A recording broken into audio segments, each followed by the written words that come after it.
ഡിസംബറിൽ Christmas exam നടക്കോ ഇല്ലയോ? അതെന്താണ് സാർ അങ്ങനെ ഒരു വർത്താനം? അതായത് ഡിസംബറിലാണല്ലോ സാധാരണ ക്രിസ്മസ് എക്സാം നടക്കുന്നത്. യെസ്, സാധാരണ അങ്ങനെ തന്നെയാണ്. പക്ഷേ സാധാരണ നടക്കുന്നതിലും അപ്പുറത്തേക്ക് മറ്റൊരു കാര്യം കൂടി വന്നിട്ടുണ്ട്. അതായത് എക്സാമിനേക്കാളും കുറച്ച് വലിയൊരു കാര്യം. അതാണ് നമ്മുടെ എലക്ഷൻ. തദ്ദേശ സ്വയംഭരണ തെരഞ്ഞെടുപ്പ് വരാണ്. അതായത് നമ്മുടെ പഞ്ചായത്ത് ഇലക്ഷൻ ഇല്ലേ, ആ സംഭവം തന്നെയാണ്. എന്നാണ് പഞ്ചായത്ത് ഇലക്ഷൻ?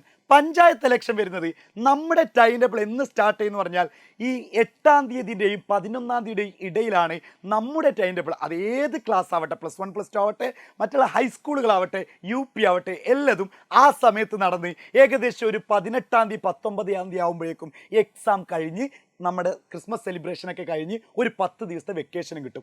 എന്നാൽ അതിൽ നിന്നൊരു ചെറിയൊരു മാറ്റം വന്നിട്ടുണ്ട്. ചെറുതൊന്നല്ല, ശരിക്കും വലിയൊരു മാറ്റം തന്നെയാണ്.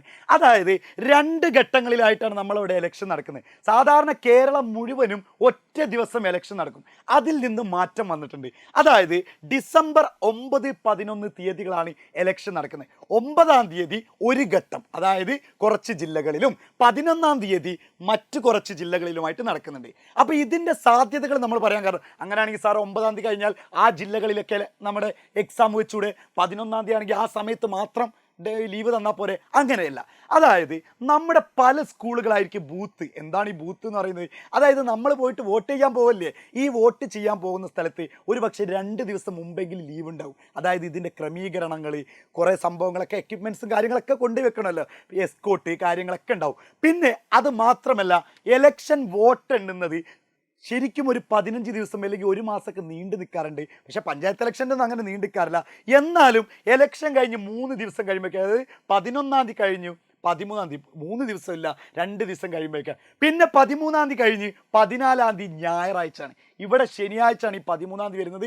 14-ാം തീയതി ഞായറാഴ്ച ആയതുകൊണ്ട് അന്നൊരിക്കലും എക്സാം വെക്കൽ നടക്കൂലല്ലോ, ഒരിക്കലും എക്സാം വെക്കൽ നടക്കില്ല. പിന്നെയുള്ളത് 15-ാം തീയതി.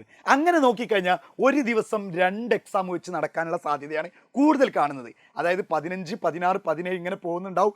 ആ സമയത്തൊക്കെ 2 എക്സാം വെച്ച് നടന്നാലേ ഹൈസ്കൂളിൻ്റെ ഒക്കെ തീരുള്ളൂ.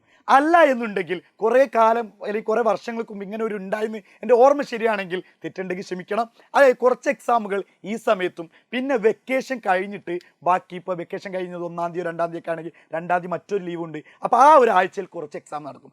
ഇങ്ങനെ നടക്കാനാണ് സാധ്യത. അപ്പോൾ എന്തായാലും ഈ ഒരു സമയത്ത് എക്സാം മാറ്റിവെച്ചേ തീരുള്ളൂ. എലക്ഷനാണ് പ്രയോറിറ്റി. എലക്ഷൻ നിർബന്ധമായിട്ടും ഈ സമയത്ത് തന്നെ നടക്കും. എലക്ഷനിൽ മാറ്റങ്ങളും കാര്യങ്ങളൊന്നും ഉണ്ടാവില്ല, നമ്മളിപ്പോൾ ടൈം ടേബിളൊക്കെ മാറ്റുന്ന പോലെ. അപ്പോൾ മക്കളെ, പഠിക്കാൻ വീണ്ടും സമയം കിട്ടി തന്നെ നമ്മൾ വിശ്വസിക്കാം. നന്നായിട്ട് പഠിക്കുക. ക്രിസ്മസ് എക്സാം അടിപൊളിയാക്കാം, സെറ്റാക്കാം.